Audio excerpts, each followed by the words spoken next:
We all know the story of Icarus, right? The boy who flew too close to the sun. It's always been this classic cautionary tale. But what if the real story isn't about the fall, but about the fact that nobody even noticed?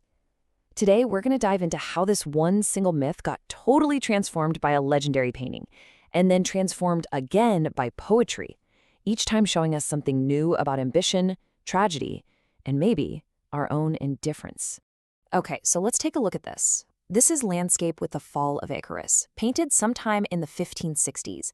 And at first glance, it's this beautiful, calm scene. You've got a farmer plowing his field, a shepherd looking after his flock, a big ship sailing on a totally peaceful sea. Just a regular, everyday slice of life. But wait a second. The title promises us something big, something mythological, the fall of Icarus. So take a good look at this huge, busy canvas. In this whole scene, can you actually find the hero of the story? And there he is. See that tiny splash way down in the bottom right corner? That's him. Just a pair of legs flailing around in the water, and nobody is paying any attention. The main event, the big disaster, is practically invisible. And that is the whole point, the genius and the puzzle of this masterpiece. To really get why this is so brilliant, we've got to go back to the original story.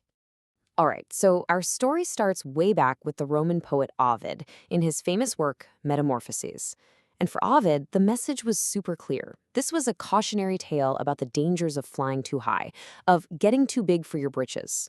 So you've got this guy, Daedalus, this master inventor, and he's trapped on the island of Crete with his son, Icarus.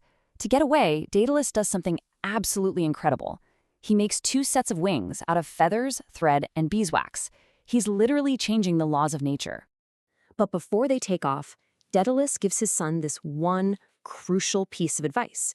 He tells him, stay in the middle. Don't fly too high, or the sun will melt the wax. Don't fly too low, or the sea will soak the feathers.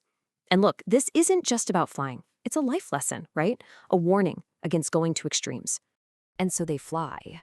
But Icarus, man, he just gets swept up in the moment, totally overcome with the pure joy of it all.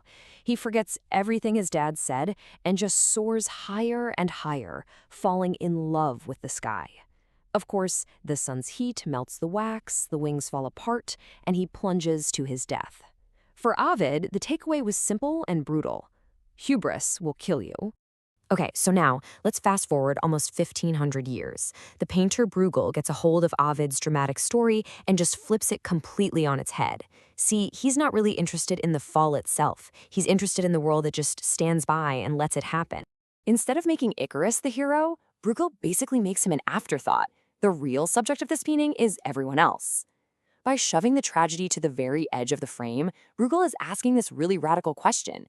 What if a world-changing event happened and nobody even batted an eye? And you can see this idea in every person here. The plowman, totally absorbed in his work.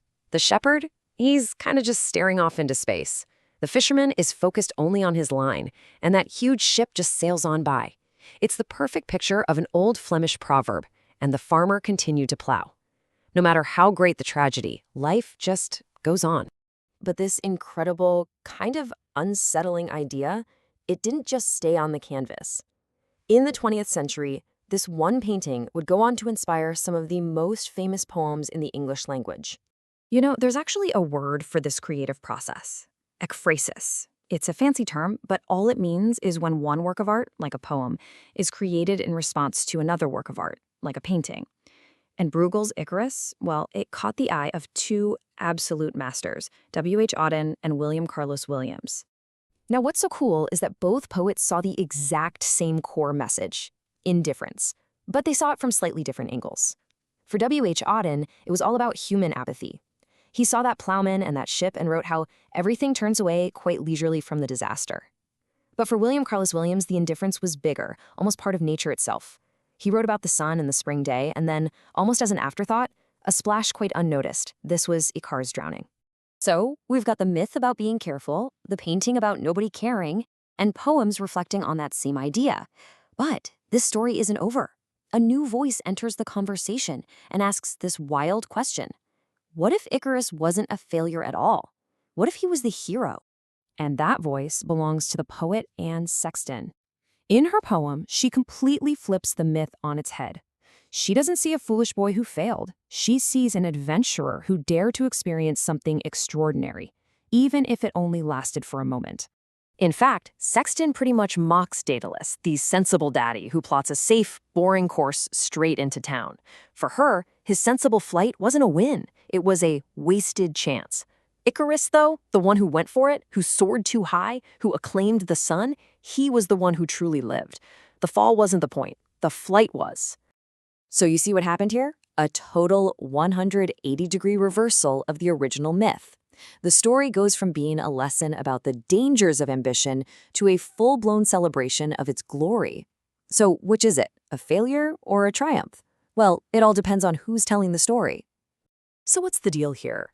Why does this ancient story about a kid with wax wings continue to capture our imagination, from Ovid's Rome to Bruegel's Flanders, and all the way into our modern world? It's because the myth of Icarus isn't just one story. It's more like a mirror. Ovid looked in and saw a warning. Bruegel looked in and saw a cold, indifferent world. Auden and Williams saw the quiet tragedy in that indifference. And Anne Sexton? She looked in and saw a hero. Each interpretation tells us more about the storyteller's time than it does about the boy who fell. And that's where the story comes back to us, doesn't it? It keeps changing because we keep finding ourselves somewhere in it. And it forces us to ask, the next time you witness a great tragedy or a glorious failure, who are you going to be? The father who warned against it? The plowman who didn't even notice? Or are you the one who, despite the fall, can't help but admire the sheer audacity of the flight?